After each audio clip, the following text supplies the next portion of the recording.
Mereka berjalan bagaikan siput, karena jalanan licin.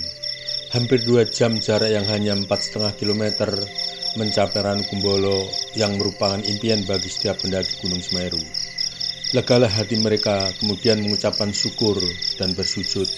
Segera mendirikan tenda utama guna melepaskan lelah yang sudah menempuh jarak kurang lebih 10 km. Yang seharusnya ditempuh selama 6 jam, kini harus menempuh selama 8 jam. Sungguh melelahkan. Jarum jam menunjukkan angka 23.00. Setelah tenda utama berdiri, mereka segera melakukan sholat berjamaah yang diimami oleh Jack Danu.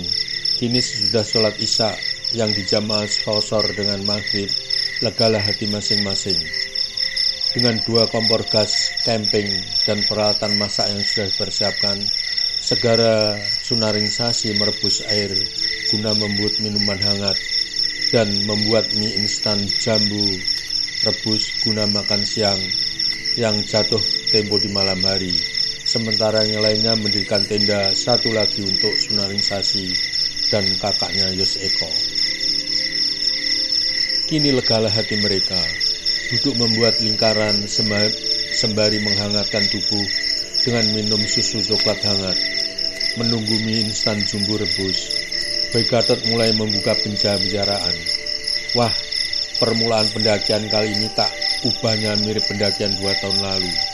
Dalam keadaan hujan yang tidak terlalu deras, membuat jalan licin hingga terlambat perjalanan kita.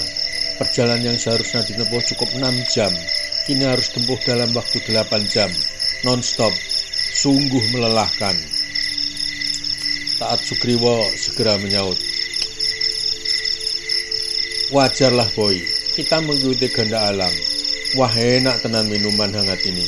Diminum saat udara dingin, menusuk tulang, lupa kepada mertua. Hehehe. Boy Gatot, bagaimana rasanya lupa kepada mertua Sugriwo? Aku ingin tahu.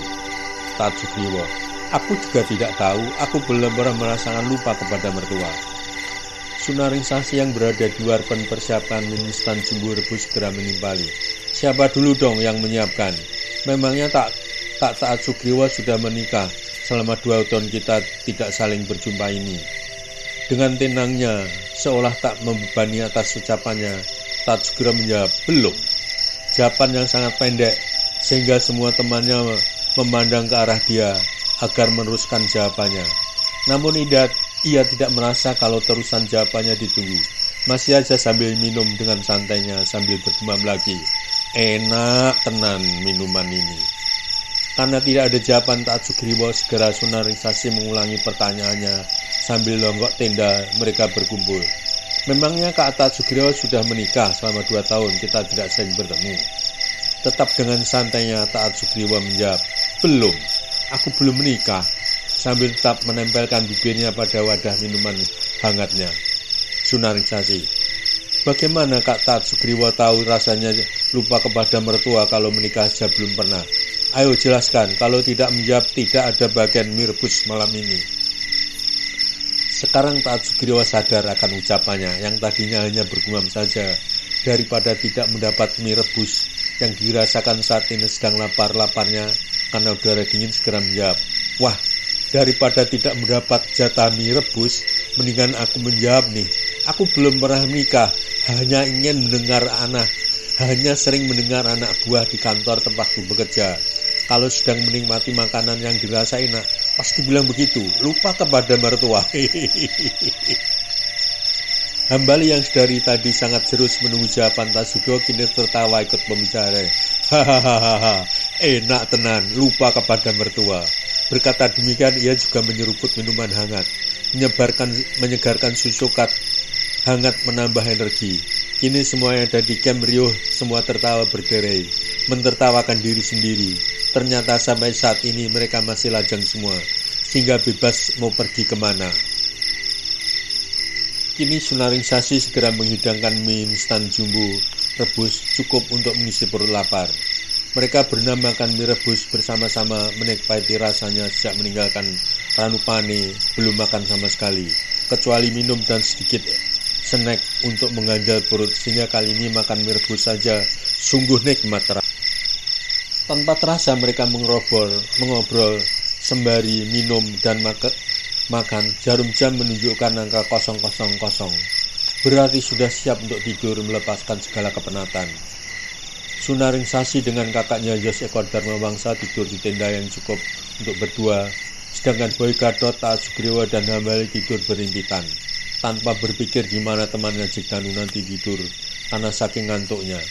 Karena saat itu Danu yang biasa tidur malam berada di luar guna melihat keadaan dengan indera keenamnya, dengan Aji Sabto Pandulu dan Sabto Pangrungu yang pernah diajarkan ayah sewaktu di SMA. Beberapa saat kemudian, Diana Sunaringsashi, wanita yang menjadi kekasihnya segera beberapa tahun lalu, menghampiri saya berkata, "Belum tidur, Jack?" Jack Danu Subroto, "Belum, Sashi." "Sashi juga belum tidur?" Diana Sunaringsashi, "Belum, Mas, seperti yang Jack lihat." "Jack tidur di mana?" Nampaknya mereka tidak berpikir di mana Jack nanti tidur. Bahkan mereka sudah tidur duluan tanpa mengindahkan Jack, pemilik tenda. Jack Danu Subroto, "Gak apa-apa, Sashi, aku bisa tidur di mana saja. Bahkan sambil duduk pun bisa." Mereka terlalu lelah hingga lupa akan temannya. Diana Sunaringsashi, "Jack, pakai tendaku saja kecil untuk tidur sendirian, biar tidak mengganggu mereka yang telah terlelap tidur." Jack Danu Subroto, "Baiklah, Sashi, terima kasih atas tawarannya. Mari kita pasang sekarang, mumpung malam belum terlalu larut." Tidak berapa lama Sashi masuk tenda. Kakaknya yang juga sudah tertidur karena saking penatnya seharian jalan terus, mengambil tenda miliknya kemudian keluar lagi, memasang tenda. Saat itu Jack bersama Jack Danu. Tidak berapa lama tenda terpasang, kemudian Danu berkata, "Terima kasih Sashi atas tendanya. Sebaiknya Sashi segera tidur agar esok hari badan segar kembali." Kemudian dipeluk dan cium kening Sunaringsashi sebagian dari kasih sayangnya. Sunaringsashi, "Selamat malam, Jack. Aku mau tidur dulu." Jack Danu, "Selamat malam, Sashi. Semoga nyenyak tidurmu dan mimpi indah malam ini." Kemudian keduanya masuk tenda masing-masing. Sementara Jack Danu duduk bermeditasi, kemudian meruskan zikirnya. Setelah dirasakan tidak gangguan di sekeliling tenda kelompoknya, Jack Danu segera tidur untuk menyongsong pagi. Pagi mereka bangun guna menunaikan sholat subuh berjamaah. Sesudah itu mereka kembali tidur semua karena dirasakan masih sangat ngantuk akibat kelelahan, sementara udara dingin menusuk tulang. Tetapi tidak demikian sebagai wanita. Diana Sunaringsashi tetap mengambil air ke telaga saat pagi itu juga agar tidak keruh apabila mengambil air telaga agak pagi lagi, karena dapat dipastikan orang-orang pada bangun semua tentu air sedikit keruh. Beberapa saat kemudian Diana Sunaringsashi menyiapkan minuman hangat serta mie instan rebus jumbo guna sarapan pagi. Diana Sunaringsashi, "Ayo bangun semua, minum hangat dan sarapan mie rebus agar badan serasa sehat kembali."